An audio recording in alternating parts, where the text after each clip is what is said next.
Good day, and welcome to Workplace TV, the first stop towards finding solutions to challenges in the workplace, whether you're an employee or an employer.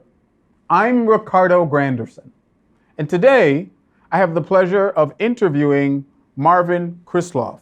Marvin Krislov is the 8th president of Pace University. Good morning, Marvin, and thank you very much for participating with Workplace TV. Great to be here. Let's start with your credentials and training. Where did you go to college and where did you go to graduate school? So I grew up in Kentucky, went to Yale College, and then I was at Oxford University where I got what became a master's degree. Then I went back to Yale Law School. So I've had a lot of education. That's a good thing. And were you first, second, or third generation to go to college?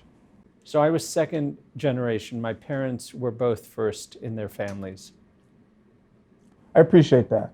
I know that you were the vice president and general counsel at University of Michigan. If you don't mind, would you briefly tell the viewers about the Gratz v. Bollinger case, which had Supreme Court implications?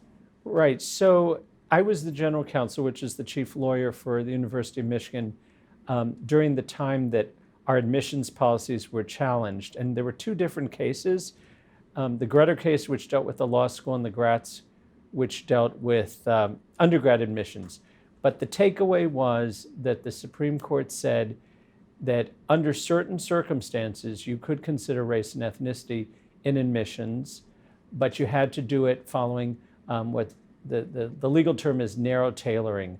And so the court said that the law school system was okay, the undergrad system needed to be changed, and that was the guidance. And this was a 2003 decision.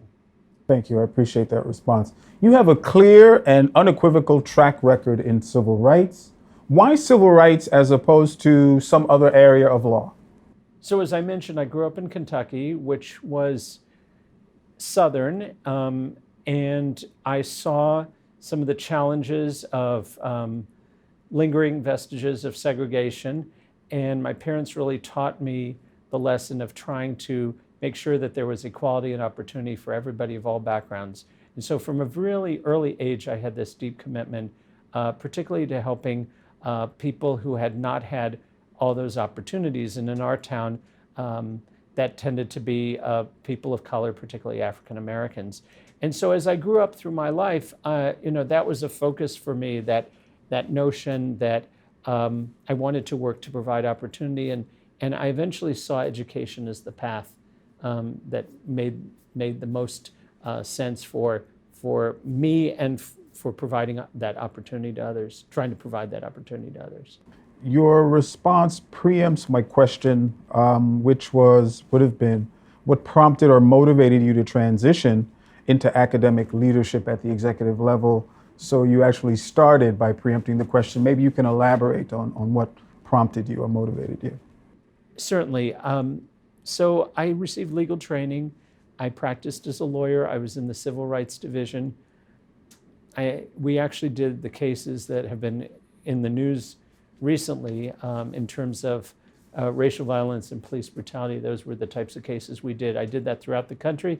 Then I moved into other parts of the government, the White House, the Labor Department.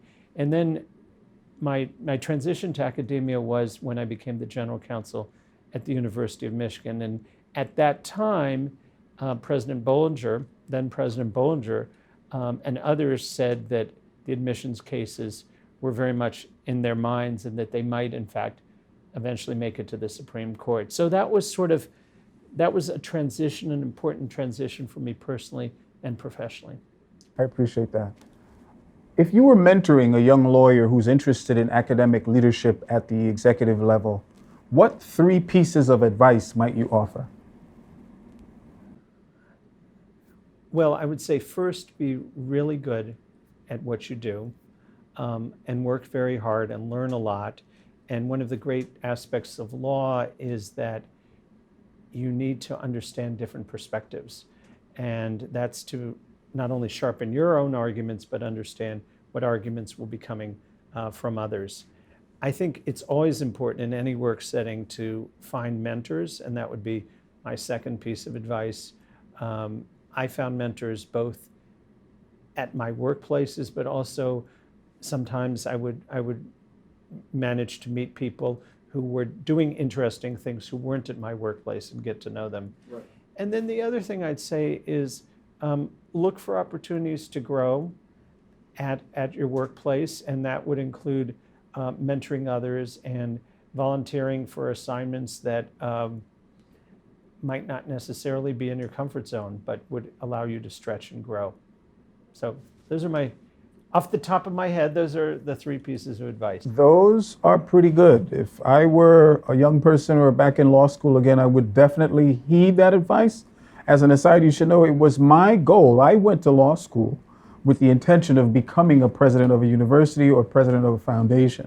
So I am delighted for you, and I think that you set a really good example for the students at Pace, where they are and showing them where the trajectories of their careers can go. But I wanted to thank you, Marvin, for taking the time to meet with us today, and to thank you, the viewers, for watching Workplace TV, the first stop towards finding solutions to challenges in the workplace, whether you're an employee or an employer. I'm Ricardo Granderson. Be well and be successful.